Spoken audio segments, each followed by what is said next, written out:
together. The children and the first men. Doing what? Fighting each other?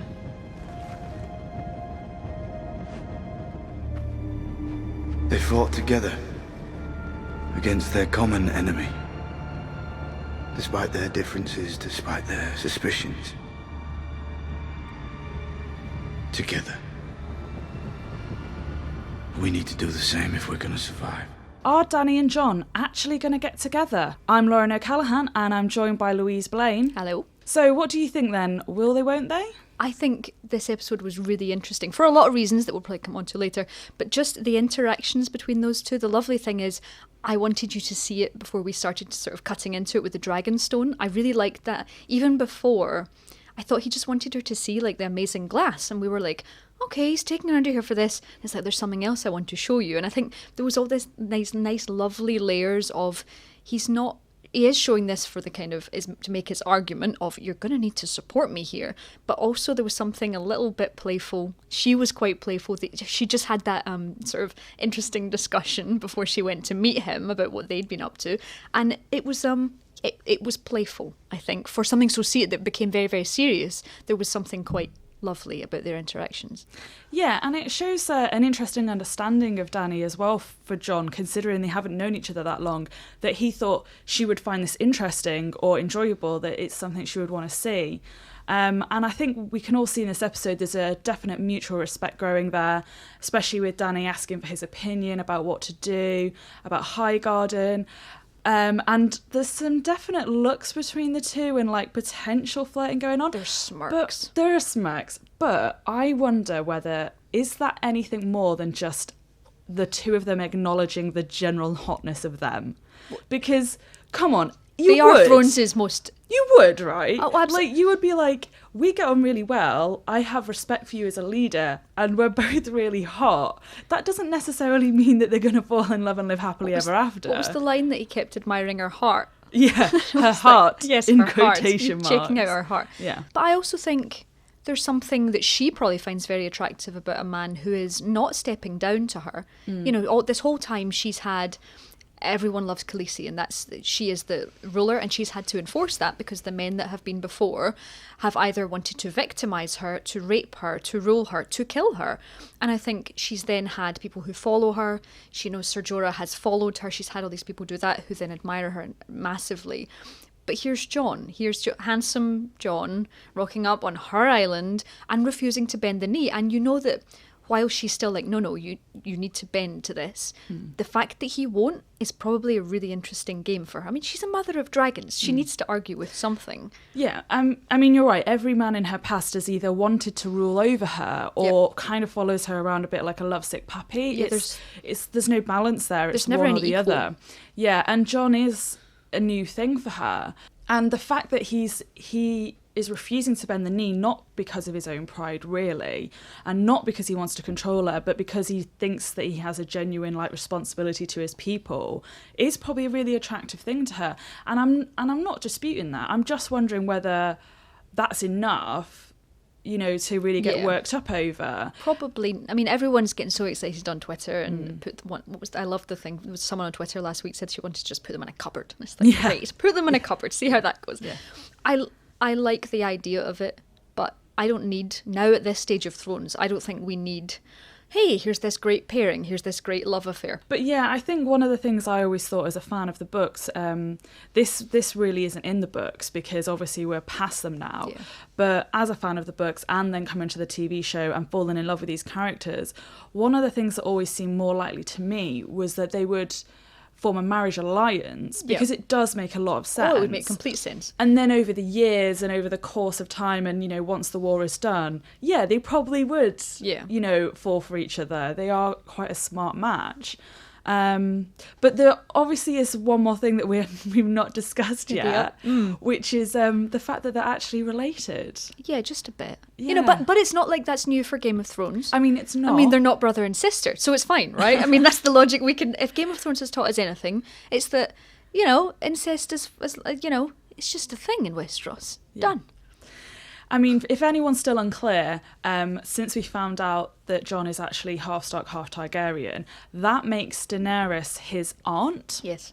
So, yeah, they're not brother and sister, but they're not exactly distant cousins Still a either. bit close, still a bit icky. Now, if nobody finds out about Jon's true heritage, it's a non-issue. But of course they're going to find out about his heritage, because otherwise what's the point in Bran knowing? Yeah, Bran's just a walking spoiler. I mean, it must be rubbish being Bran.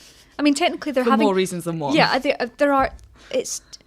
I think it's really difficult to have a character in a TV show who knows everything. It's such a MacGuffin. It's like, well, this person knows this. And if Bran could know that Arya was about to go to maybe King's Landing to kill Cersei, or was going to go up to Winterfell, he knows everything. He doesn't just know what we see. He knows all of it. And I think they have to be very, very careful with that knowledge. And obviously we saw him gaining the knowledge of Jon's birth, specifically so it can crop up at some point. But I think that has to be very carefully managed in terms of story, because he knows the end, technically. If everything happens and everything is going, then he knows all the endings. I'm still a bit unsure about what Bran's motivation is going to be for telling Jon, because I think we all know he is going to. Yeah. Or Jon's going to find out in some way, because otherwise, what's the point? Yeah.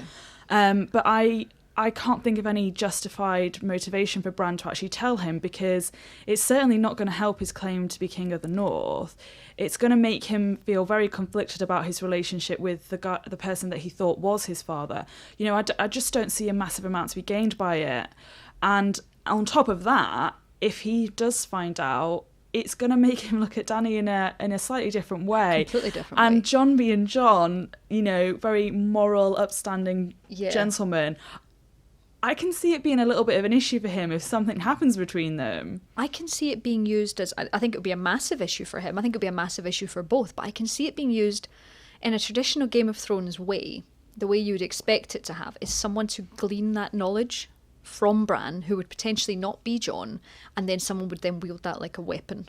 That would be the ideal way to do that. If someone... But why would Bran tell anyone anything? I mean, he's in one-word answers at the moment, and definitely not talking to Littlefinger, who would be the kind of person that would hold on to that knowledge and be able to fire it out at the wrong place to bring some kind of blackmail into play. That's the only way I could see that happening, but I wouldn't be able to see him telling anyone. It just seems... Well, he is pretty spaced at the moment, so we'll have to see. But bringing it back to obviously the big question of this week, yes, do you think if either Jon or Dany find out about the fact that they're related, it will stop them from being together? Yes. Yeah, I think absolutely. It would stop. I can't 100% it, but yes, I would think that it'll be all nice, potentially.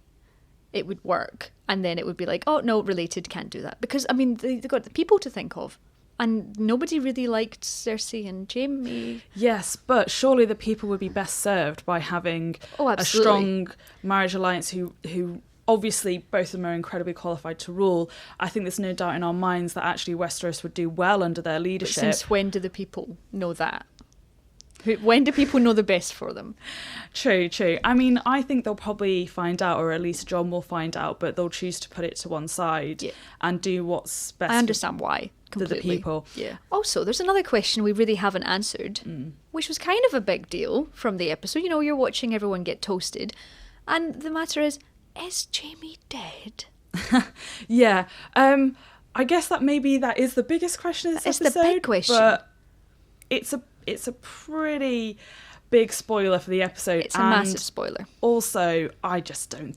I mean, he's not. There's no way he's not. Dead. People are saying that because... Were those credits silent? They're saying the credits were silent, and that would suggest a death. But... I can't remember. There's categorically no way that he would be saved from the dragon if he was not going to live. Because why push him out of the way of the fire and drown him? I mean... The Kingslayer doesn't die by drowning. Not in episode 4. He doesn't.